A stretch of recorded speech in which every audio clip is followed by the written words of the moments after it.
main engine start. T-minus 10, 9, 8, 7, 6.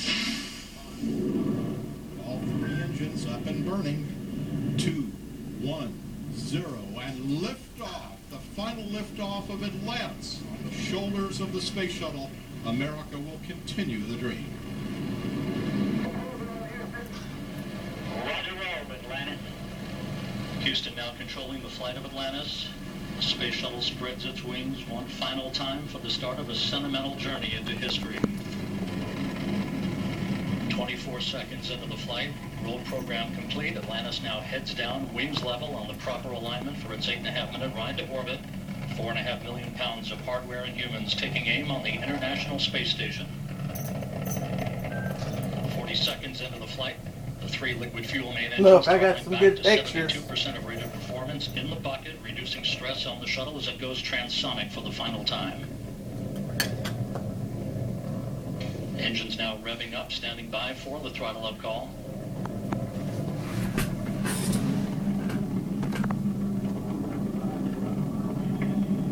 That's something.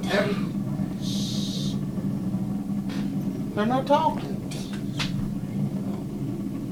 Atlantis, go on throttle up, no action, DPDT.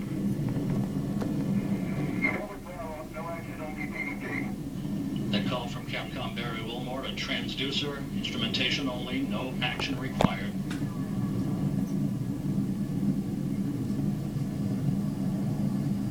Atlantis now 15 miles in altitude, already 16 miles downrange from the Kennedy Space Center, 1 minute 40 seconds into the flight.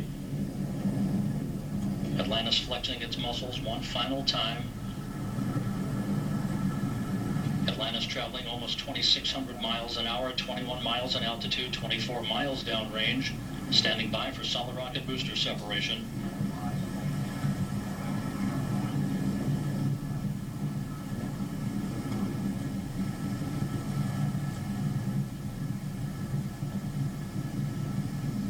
Booster officer confirms staging a good solid rocket booster separation. Guidance now converging. The main engine steering the shuttle on a pinpoint path to its preliminary orbit. 2 minutes, 20 seconds into the flight. Atlantis already traveling 3,200 miles an hour, 35 miles in altitude, 50 miles downrange. The propulsion officer reports the orbital maneuvering system engines have ignited.